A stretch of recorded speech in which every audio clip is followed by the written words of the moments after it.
आप सब लोगों को इसलिए बुलाया गया है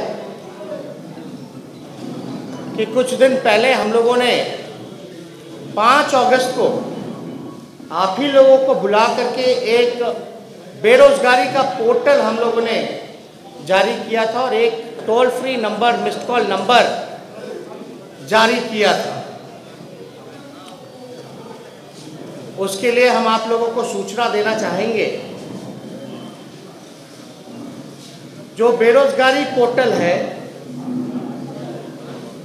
उसमें लगभग 9,47,324 बेरोजगार नौजवानों ने अपने बायोडाटा के साथ रजिस्टर किया है। मैं फिर से आंकड़ा दोहरा दूं, जो वेब पोर्टल था बेरोजगारी हटाओ पोर्टल, उसमें बेरोजगार नौजवानों ने लगभग 9,47,324 की संख्या में रजिस्टर किया है। वहीं 5 अगस्त को रिलीज किया जाता है। वहीं मिस्ड कॉल नंबर पर लगभग 13,11,626 लोगों ने मिस्ड कॉल मार करके रजिस्टर किया, यानी इसका कुल आंकड़ा जो बनता है वो है 22,58,000 का। 5 सितंबर 22 लाख टोटल जो आंकड़ा बनता है 22,58,950 लोगों ने रजिस्टर किया है। Missed call 13,11,626 13,11,626। आप सब लोग जानते हैं कि देश भर में व्यापक बेरोजगारी की समस्या है। हमारे नौजवान पढ़ लिख करके डिग्री लेकर के बेरोजगार हो गए। जिनको रोजगार था उनका भी रोजगार जो है वो छिन गया है। और इसको लेकर के हम लोगों ने कई बार लॉकडाउन से पहले भी हम लोग जो है यात्रा पर निकले थे, लेकिन लॉकडाउन की वजह से ये पूरा नहीं हो पाया। लेकिन लगातार हम लोग जो हैं बेरोजगारी के मुद्दे पर हमारी पार्टी गंभीर है। हमने पहले भी कहा था, इसको लेकर के हमारी एक्सपर्टीज़ जो हैं, इकोनॉमिस्ट्स जो हैं, उनसे बातें चल रही हैं। जो इस विषय के जितने भी बुद्धिजीवी लोग हैं उनसे बातें चल रही हैं कि बिहार जो है, ख़ास तौर पे पूरे देश भर में सबसे युवा प्रदेश जो है वो बिहार है और लगभग 60% युवाओं की यहाँ आबादी है। लेकिन बिहार जो है बेरोजगारी का केंद्र बन चुका है इस देश में। सबसे ज़्यादा पलायन यही होता है, सबसे ज़्यादा गरीबी और भूखमरी बिहार में ही है। और हमने पहले भी जो दर बताया था, आंकड़ा बताया था, जो सबसे ज़्यादा बेरोजगारी है 46.6% जो दर है बेरोजगारी का है। ध्यान से सुनिएगा, ये गंभीर मसला है। 46.6 जो परसेंटेज है वो बेरोजगारी का है। हम लोगों ने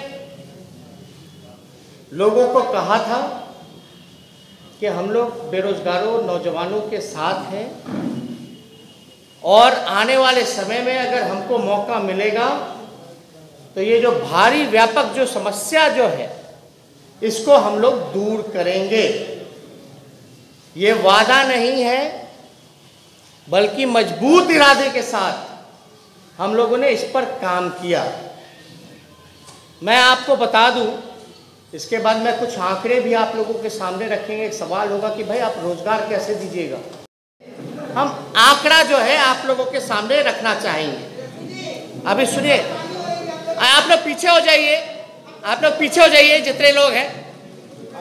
अब बात सुनिए, ये बिहार के लिए सबसे महत्वपूर्ण आंकड़े हैं।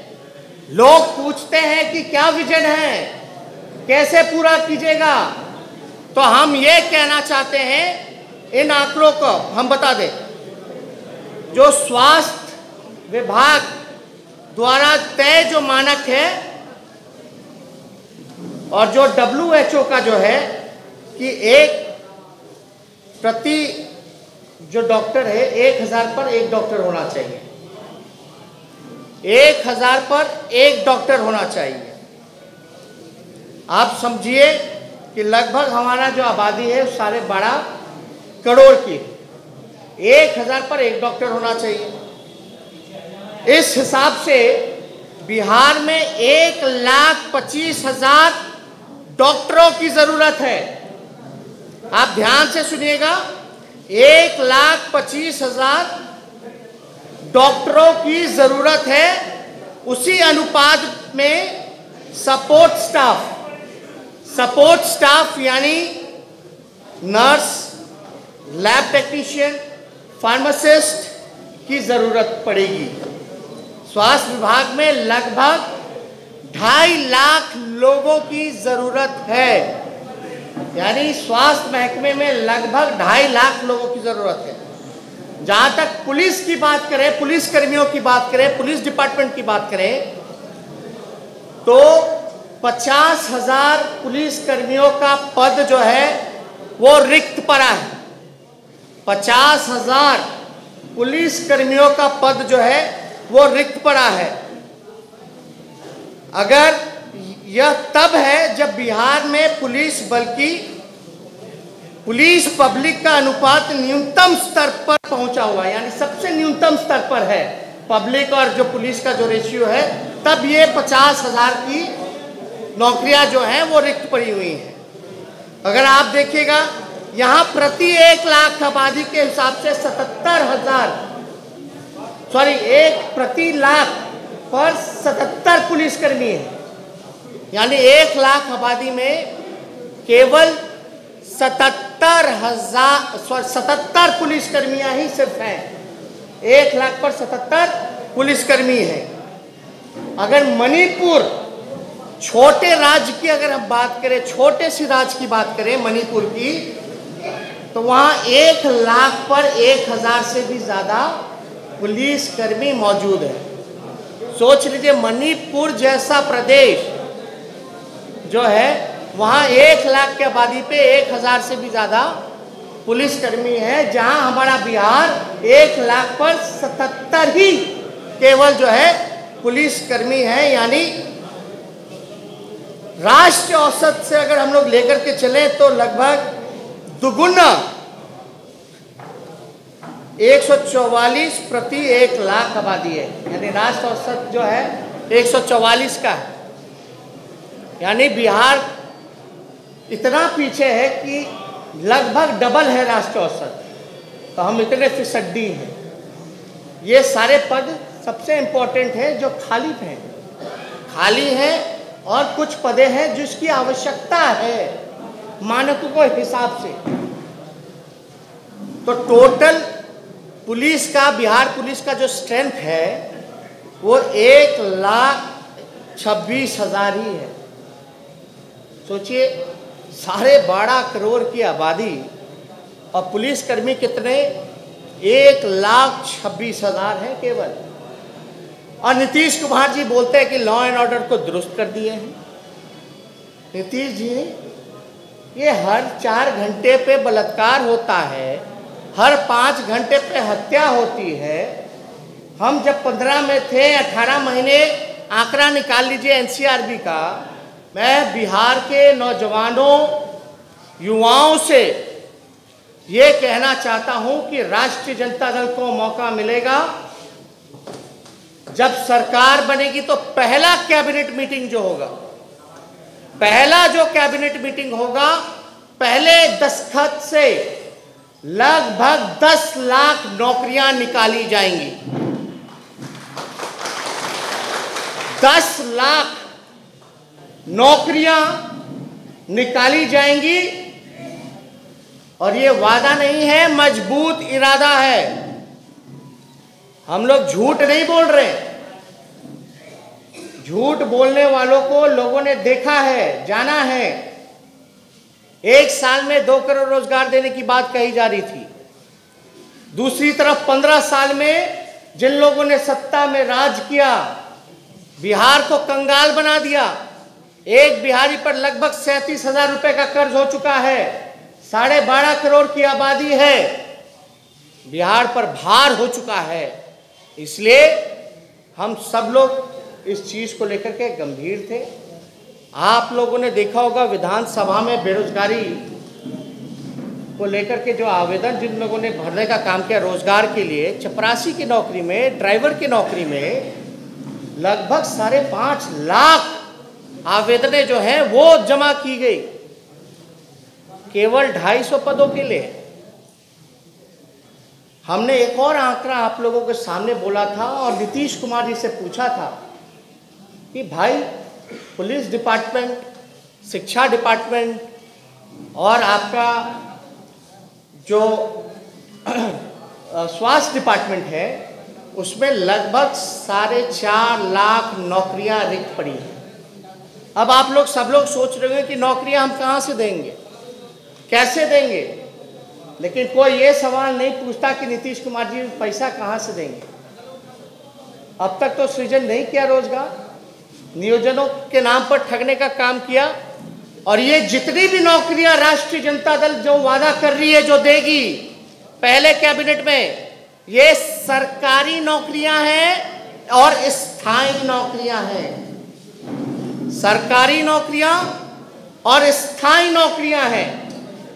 अब आपके सामने हम कुछ आंकड़ा रखना चाहते हैं। सिर्फ 77,000 कार्यरत पुलिसकर्मी हैं, जिसमें कि 50,000 रिक्त पदें थी। तो इसलिए राष्ट्रीय औसत से लगभग जो है बिहार में 1.72 लाख पुलिसकर्मी की जरूरत है। अगर राष्ट्रीय औसत का भी लेकर के चले दुगुना, तो बिहार में 1,72,000 पुलिसकर्मी की टोटल जरूरत है। अब आइएगा शिक्षा विभाग में, तो प्राइमरी और सेकेंडरी लेवल पर 2.5 लाख से अधिक स्थायी शिक्षकों की पद जो है वो रिक्त हैं। जो 2.5 लाख से अधिक स्थायी शिक्षकों की पदें जो है वो रिक्त हैं प्राइमरी और सेकेंडरी लेवल पर। और कॉलेज और यूनिवर्सिटी स्तर पर लगभग 50,000 प्रोफेसरों की आवश्यकता है। यानी अगर बात की जाए यूनिवर्सिटी की, तो प्रोफेसरों की लगभग 50,000 हम लोगों की आवश्यकता है। राज्य में जूनियर इंजीनियरों का 66% पद जो है वो खाली है। कोई भी प्रोजेक्ट जो है समय पे नहीं होता, 8 साल 10 साल वो लग जाता है। तो जूनियर इंजीनियर जो हर प्रोजेक्ट में जिसको लगाया जाता है ड्यूटी पर, बिहार में 66% जो है वेकेंट पोस्ट है, खाली पदें हैं 66%। पथ निर्माण, जल संसाधन, भवन निर्माण, बिजली विभाग या अन्य विभाग में लगभग 75,000, मैं आंकड़ा गिना दूं, 75,000 जूनियर इंजीनियरों की जरूरत है। इसके अलावा जितने लिपिकों हैं, सहायक हैं, चपरासी हैं, ये मिलाकर के लगभग जो 2 लाख पद भरने की आवश्यकता है, जो सपोर्टिंग स्टाफ होगा, जिसकी जरूरत पड़ेगी, इनका जो है लगभग आवश्यकता 2 लाख का है। तो ये सारा कुल आंकड़ा मिलाकर के टोटल जो है वो 10 लाख का बनता है। इसमें हम डिटेल में आप लोगों को प्रेस रिलीज व्हाट्सएप पे हम आप लोगों के भेज देंगे, जिसमें कि आप लोग आंकड़े सही रूप से देख सकिएगा। तो मेरा ये कहने का मतलब है कि 4.5 लाख तो रिक्त पदें थी। अपराध तो बढ़ गया डबल इंजन की सरकार में। आप एनसीआरबी का आंकड़ा निकालिए, अपराध बढ़ने का कारण क्या है? 1 लाख पे अगर 77 पुलिसकर्मी रहेगा तो आप कितनी उम्मीद लगा सकते हैं पुलिस से कि वो अपराध को कंट्रोल कर सके? तो आपको हम बता दें, टोटल स्ट्रेंथ जो है, आप लोग पीछे हटिए, तो पीछे हटिए आप लोग, सब लोग। सरकार को इन 15 सालों में रोजगार का सृजन करना चाहिए था, वो हो सकता था। 10 लाख स्थायी नौकरियां, सरकारी नौकरियां दी जा सकती थी, लेकिन नीतीश कुमार जी और इस डबल इंजन की सरकार ने नौकरियां नहीं दी। और हम आपको बता दें एक और बात, ये 10 लाख नौकरियां पहले कैबिनेट के पहले कलम से जो निकलेगा, यानी 2 महीने बाद ये सारे पदों को भरने की कवायद शुरू कर दी जाएगी। बिहार के नौजवानों को ये पदे जो हैं 2 महीने बाद ये भरने की शुरुआत कर दी जाएगी। और दूसरी महत्वपूर्ण बातें, ये केवल सरकारी सेक्टर है। जो बेरोजगार होकर के जो कृषि में काम कर रहे थे, किसान का काम कर रहे थे, अब इस बिल के बाद उनकी भी रोजी रोटी पर इन सरकार ने आफत लाने का काम किया। ये केवल सरकारी स्थायी नौकरियों के बारे में हमने जिक्र किया है। इसके अलावा भी जब कारखाने लगेंगे, इन्वेस्टमेंट आएगा, आईटी पार्क लगेगा, फूड प्रोसेसिंग यूनिट लगेगा, टूरिज्म में व्यापक सुधार होगा, पर्यटक आएंगे, रोजगार के अवसर, बिजनेस के अवसर, वो व्यापक रूप से रोजगार जो है सृजन का एक बड़ा माध्यम होगा। खेल कूद जगत सारी चीजों को अगर देखेंगे, और जितना अनऑर्गेनाइज सेक्टर है जो सरकार के गलत नीतियों के कारण उसको तबाह कर दिया गया, उन सारी चीजों का जल्दी ही हम आप लोगों के सामने ब्लूप्रिंट, विजन कि उन अनऑर्गेनाइज सेक्टर में हम कैसे काम करेंगे, वहाँ हम रोजगार कैसे उपलब्ध करेंगे। तो आप समझ सकते हैं कि अगर हम लोगों को मौका मिलेगा तो हमारी पहली प्रायोरिटी होगी कि बेरोजगारों को हम लोग स्थायी नौकरी रोजगार देने का काम करें, जो कि डूएबल था, किया जा सकता था। अब सवाल पूछे कि 15 साल राज करने वाले लोगों ने बिहार को बेरोजगारी का केंद्र क्यों बनाया, क्यों इतनी लाखों पद और इतनी पदों की आवश्यकता पड़ रही है, चाहे इंजीनियर्स हों, डॉक्टर्स हों, टीचर्स हों, प्रोफेसर्स हों, उनके सपोर्टिंग स्टाफ हों, नर्सेज हों, प्यून हो, चपरासी हो, हर जगह जो है व्यापक। और यहाँ बीपीएससी का तो हाल आप लोगों ने देखा ही। कोई भी प्रक्रिया जो है 4 साल 5 साल में भी पूरी नहीं की जा सकती है। परीक्षा का जो है वो रिजल्ट नहीं आ पाता है, और जब आता है तो उसमें भी धांधली की जाती है। तो ये सारे विषयों पे हमारी सरकार जो है वो ध्यान देने का काम करेगी। जनता ने मूड बनाया है कि जितने लोगों ने इनको ठगने का काम किया है, इस बार बिहार की जनता, खासतौर पे नौजवान, ठगाएगा नहीं। और राष्ट्रीय जनता दल सभी जाति के लोगों को, सभी वर्ग के लोगों को, सभी धर्म के लोगों को इकट्ठे लेकर के चलने का काम करेगा। इसलिए हम समझे कि ये बातें आप लोगों के सामने आनी चाहिए। अब जवाब दे नीतीश कुमार कि इन 15 सालों में आपने नौजवानों को बेरोजगार क्यों रखा, आपने उन नौजवानों को वो अधिकार क्यों नहीं दिया, आपने नौकरी के बदलाए लाठी क्यों मारा। ये नीतीश कुमार जी को जवाब देना पड़ेगा। और व्यापक स्तर से जो है पूरे बिहार में लगभग 60 घोटाले हुए हैं, जिसका अरबों खरबों रुपया लूटा गया है, लेकिन वो पैसा रिकवर क्यों नहीं किया गया।